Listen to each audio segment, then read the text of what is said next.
नमस्कार बच्चों, आज हम पढ़ेंगे कविता चाँद से थोड़ी सी गप्पें। ये जो कविता है, यह हमारी कक्षा 6 की हिंदी की पाठ्य पुस्तक वसंत भाग 1 से ली गई है और कवि का नाम है शमशेर बहादुर सिंह। इस कविता में कवि ने एक 10-11 साल की लड़की का वर्णन किया है जो कि चाँद से बातें कर रही है। तो चलिए देखते हैं कि ये जो छोटी सी बच्ची है, 10-11 साल की जो बच्ची है, वह चाँद से क्या बातें करती है। तो चलिए पढ़ते हैं, कविता का रसास्वादन करते हैं। चाँद से थोड़ी सी गप्पें। पहले हम कविता को पढ़ लेते हैं एक बार। गोल है खूब मगर, देखिए ये जो बच्ची बैठी है, ये इस गोल मटोल चाँद से बातें कर रही है। आप देख रहे हैं ये जो चाँद है, जैसा कि पूनम के दिन, पूर्णिमा के दिन पूरा गोल मटोल चाँद होता है, ठीक है, वैसा ये दिख रहा है और इससे ये बातें कर रही है। तो क्या कहती है? गोल है खूब मगर आप तिरछे नजर आते हैं जरा। आप पहने हुए हैं कुल आकाश तारों जड़ा। सिर्फ मुंह खोले हुए हैं अपना गोरा चिट्टा गोल मटोल। आगे देखिए। अपनी पोशाक को फैलाए हुए तारों चारों सिमत आप कुछ तिरछे नजर आते हैं, जाने कैसे। खूब है गोकी, वाह जी वाह, हमको बुद्धू ही निरा समझा है। हम समझते ही नहीं जैसे कि आपको बीमारी है। आप घटते हैं तो घटते ही चले जाते हैं और बढ़ते हैं तो बस यानी कि बढ़ते ही चले जाते हैं। दम नहीं लेते हैं जब तक बिल्कुल ही गोल न हो जाए। बिल्कुल गोल, यह मर्ज आपका अच्छा ही नहीं होने में आता है। तो देखिए कितनी सुंदर कविता लिखी है। कविता की जो भाषा है वह बहुत ही सहज है, प्रवाहमय है। इसमें बिल्कुल ही आसान आसान शब्दों का कवि ने प्रयोग किया है। जो ये कविता है, इसमें जो गुण है, तो प्रसाद गुण युक्त है कविता। प्रसाद गुण से मतलब ये है कि जो कविता हमें सीधी सीधी पढ़ने से समझ आ जाती है, उसके लिए हमें मतलब बहुत ज्यादा यत्न नहीं करना पड़ता समझने के लिए अर्थ को। तो वह कविता प्रसाद गुण युक्त होती है। तो देखिए, अब इसका थोड़ा अर्थ जान लेते हैं। तो बच्चों, हमें पता है कि जब हम कविता पढ़ते हैं तो हमारे प्रश्न पत्र में उस कविता की व्याख्या भी आ सकती है, सप्रसंग व्याख्या। तो जब हमें सप्रसंग व्याख्या के बारे में अगर पेपर में प्रश्न पत्र में पूछा जाता है, तो उसमें हमें बोला जाता है कि आप इसका संदर्भ लिखिए, आप इसका प्रसंग लिखिए, आप इसकी व्याख्या लिखिए और इसमें विशेष भी बताइए कि आपको इसमें क्या विशेष लगा। तो देखिए बच्चों, जब हमें संदर्भ के बारे में पूछा जाता है, तब हमें ये बताना होता है कि ये जो कविता है, ये कहाँ से ली है, ठीक है? और उसके रचयिता का नाम क्या है, ठीक है? तो हम बताएंगे कि संदर्भ में हम क्या लिखेंगे कि जो प्रस्तुत कविता है या जो प्रस्तुत पंक्तियां हैं, वो हमारी पाठ्य पुस्तक वसंत के चांद से थोड़ी सी गप्पे से ली गई है या अवतरित है। इसके रचयिता का नाम श्री शमशेर बहादुर सिंह है।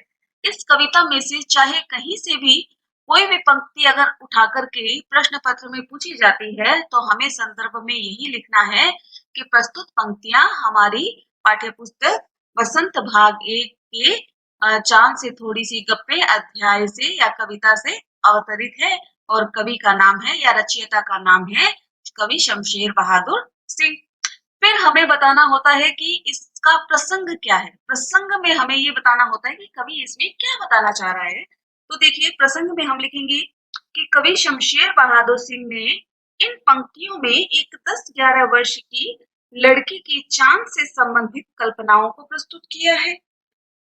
और लड़की मानती है कि चांद बहुत सुंदर है, लेकिन फिर भी उसमें कुछ न कुछ कमी है। तो इस पूरी कविता के माध्यम से हमने एक ही प्रसंग बना लिया। अब चाहे कविता में से कहीं से भी पंक्तियां पूछ ली जाए, तो हमें प्रसंग में यही लिखना है। अब बात आती है व्याख्या की। व्याख्या करते समय हमें क्या बताना है? इसका अर्थ बताना है। और सबसे अंत में मैं आपको इस कविता का विशेष बताऊंगी। और फिर आपको चाहे कहीं से भी जो प्रश्न पत्र में पंक्तियां जो देकर के और पूछ लिया जाए कि आप इनकी सप्रसंग व्याख्या कीजिए, तो आप कहीं से भी पंक्ति पूछी जाए, आप प्रसंग भी यही लिखेंगे संदर्भ भी यही लिखेंगे और व्याख्या तो जो दिया होगा उसका हमें अर्थ बताना है, ठीक है।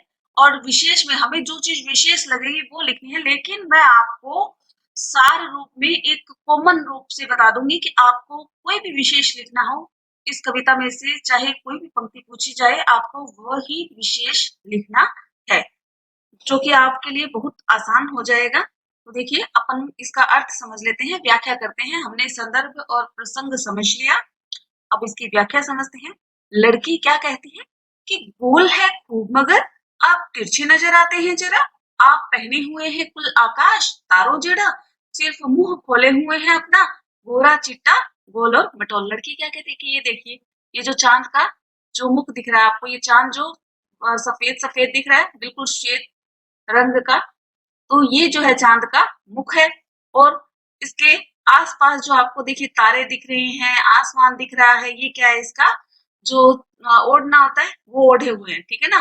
तो आकाश को ओढ़नी बता दिया, चांद ये जो तारे हैं ये इसमें सितारे लगे हुए हैं, ठीक है। और ये जो आपको सफेद सफेद दिख रहा है गोल गोल मुंह, ये चांद का मुख है। तो लड़की क्या कहती है कि आप गोल तो हो पर कभी कभी मुझे तिरछे नजर आते हो। क्या कहती है, ये देखिए गोल है खूब मगर आप गोल तो हो लेकिन आप मुझे तिरछे नजर आते हैं कभी कभी। आप पहने हुए हैं कुल आकाश तारों जड़ा, आपने पूरा आकाश पहना हुआ है जिस पर तारे जड़े हुए हैं, उससे आपका पूरा शरीर ढका हुआ है। ठीक है, क्या कह रही है कि सिर्फ मुंह खोले हुए हैं अपना गोरा चिट्टा गोल मटोल। तो कहती है कि इस आकाश से आपका पूरा शरीर ढका हुआ है, बस आपका गोरा चिट्टा जो गोल मटोल मुंह है बस वही दिख रहा है, मतलब कि एक गोरा चिट्टा चेहरा दिख रहा है। और अपनी पोशाक को आपने चारों ओर फैला रखा है, ये देखिए चारों ओर पोशाक फैली हुई नजर आ रही है, ठीक है ना। तो जो आसमान दिख रहा है चारों ओर वो तो है तारों जड़ा हुआ ओढ़ना, ओढ़ने का वस्त्र, ठीक है ना। और इसको आपने चारों ओर फैला रखा है। और ये जो सफेद सफेद दिख रहा है ये क्या है, आपका मुख है। लड़की कहती है गोल मटोल तो हो लेकिन आप मुझे फिर भी कभी कभी जरा तिरछे टेढ़े नजर आते हो, और आपने ये जो पूरे आकाश को जो है ओढ़ रखा है जिसमें कि तारे जड़े हुए हैं। आगे चलते हैं। फिर ये लड़की क्या कहती है कि अपनी पोशाक को फैलाए हुए चारों सिर कुछ आप तिरछे नजर आते हैं, जाने कैसे, खूब है गो की, वाह जी वाह, हमको बुद्धू ही निरा समझा है, हम समझते ही नहीं है जैसे कि आपको बीमारी है। लड़की ये कहती है कि देखिए आपको संदर्भ और प्रसंग वही लिखना है इसमें भी, ठीक है। तो लड़की क्या कहती है कि आपका यह जो रूप है, ये जो आकार है वो बहुत ही सुंदर है, और हम आपको भली प्रकार जानते हैं, ठीक है। हम आपको भली प्रकार जानते हैं, आपने तो हमें बुद्धू समझा है लेकिन हम बुद्धू बुद्धू नहीं है, हम आपको अच्छे से जानते हैं। आपने हमें समझा क्या है, मूर्ख समझा है, हम मूर्ख नहीं है। क्या हम आपको समझते नहीं है, क्या कहती है कि हम समझते नहीं है, जैसे हम आपको समझते नहीं है। हमको पता है कि आपको एक बीमारी है, हमें पता है कि आपको एक बीमारी है। अब देखिए बच्चों, ये जो गोकी शब्द आया है इसका अर्थ क्या होता है, ज्ञानी। गोकी का अर्थ क्या होता है, ज्ञानी, यानी कि आपने हमें क्या समझा है, मूर्ख समझा है। फिर आगे देखिए, लड़की कहती है क्या बीमारी है इसके बारे में बताएगी। आप घटते हैं तो घटते ही चले जाते हैं और बढ़ते हैं तो बस बढ़ते ही चले जाते हैं, यानी कि जब बढ़ने लगते हैं तो बढ़ते जाते हैं, घटने लगते हैं तो घटते ही जाते हैं। आपको यही बीमारी है, दम नहीं लेते हैं जब तक कि बी ले पू ले ही गोल न हो जाए। बिल्कुल गोल, देखिए बिल्कुल कितना अच्छा लिखा है, बी ले कूल अलग अलग कर दिया है इन्होंने कविता का दुख बिठाने के लिए। बिल्कुल गोल, यह मरज आपका अच्छा ही नहीं होने में आता है। तो देखिए मरज का अर्थ क्या होता है, बीमारी। लड़की क्या कहती है कि हमें पता है आपको एक बीमारी है, और फिर क्या कहती है कि आप बीमारी के कारण ही घटने लगते हैं तो घटते ही घटते चले जाते हैं, और आपका यह आकार छोटा और बिल्कुल छोटा हो जाता है, और फिर आकाश से आप गायब ही हो जाते हैं। और जब आप बढ़ने लगते हैं तो बढ़ते ही जाते हैं, यह बीमारी आपको कब से है, आपकी यह बीमारी ऐसी है कि ठीक होने में नहीं आती। तो देखिए बच्चों, बड़ी ही सुंदर कल्पना की है कवि ने एक 9-10 साल की बच्ची के माध्यम से। और देखिए, ये जो बच्ची है ये 10-11 साल की बच्ची है, 9-10 साल की नहीं, 10-11 साल की बच्ची के माध्यम से कवि ने बहुत ही सुंदर कल्पना की है कि चांद को बच्ची कहती है कि आप गोल हैं, लेकिन मुझे तो आप थोड़ा टेढ़े नजर आते हैं। आपने पूरे आकाश को ओढ़ रखा है जिसमें कि तारे जड़े हुए हैं। फिर कहती है कि हमें पता है कि आपको तो एक बीमारी है, आपने तो हमें निरा मूर्ख ही समझा है, लेकिन हमें तो आपकी बीमारी के बारे में पता है। आप घटते हैं तो घटते ही चले जाते हैं और आकाश से बिल्कुल ही गायब हो जाते हैं, और बढ़ने लगते हैं तो बढ़ते ही जाते हैं। ठीक है, आपकी ये बीमारी जो है अच्छी नहीं है, ये ठीक होने में नहीं आती। बहुत ही सुंदर कल्पना की है कवि शमशेर बहादुर सिंह ने एक 10-11 साल की बच्ची के माध्यम से। अब हम इस कविता के थोड़े से कठिन शब्दों के बारे में जान लेते हैं। कविता में एक शब्द आया है तिरछे। तिरछे का अर्थ है टेढ़ा। पोशाक का अर्थ होता है कपड़े या वस्त्र। और सिमट का अर्थ होता है दिशा। गोकी का अर्थ होता है यानी। और निरा का अर्थ होता है बिल्कुल। और मरज का अर्थ होता है बीमारी। अब जो ये कविता हमने पढ़ी, हमने संदर्भ के बारे में जान लिया, हमने प्रसंग के बारे में जान लिया, हमने व्याख्या जान ली।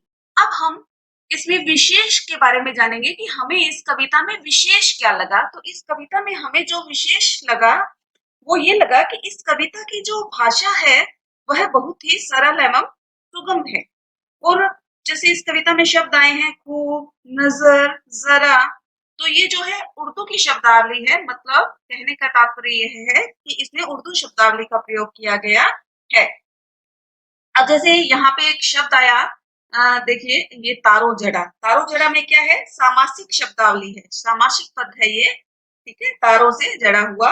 और देखिए हुए हैं में अनुप्रास अलंकार है। ये देखिए जो हुए हैं, आप पहने हुए हैं, ये जो हुए हैं इसमें देखिए ह वर्ण की आवृत्ति हो रही है। हमें पता है कि जब एक ही वर्ण की आवृत्ति होती है, दो या दो से अधिक बार, तो कौन सा अलंकार होता है, अनुप्रास अलंकार। तो यहाँ पे अनुप्रास अलंकार है। अब यहाँ पे जो शब्द आए हैं गोरा, चिट्टा, गोल मटोल, ये जो है युग्म शब्दों का प्रयोग किया गया है। आगे चलते हैं। अब जो विशेष हमें इस पूरी कविता में लगा, हम उसके बारे में जान रहे हैं। ध्यान से देखिएगा बच्चों। जो ये शब्द आया है गोकी, मरज, ये शब्द है जो मरज। देखिए मैं पेंसिल ले लेती हूँ। अब ये देखिए गोकी, ये जो गोकी शब्द आया है ये गोकी शब्द है। और एक ये शब्द आया है मरज। तो ये जो शब्द है ये उर्दू भाषा के शब्द है। आपका अच्छा में कौन सा अलंकार है, मैंने अभी अभी बताया था एक ही वर्ण की आवृत्ति होती है तो क्या होता है, अनुप्रास अलंकार होता है। तो आपका अच्छा में कौन सा अलंकार है, अनुप्रास अलंकार है। इसी के साथ हमारी आज की ये कविता समाप्त होती है। अगर आपको हमारा ये वीडियो पसंद आया है तो लाइक कीजिए।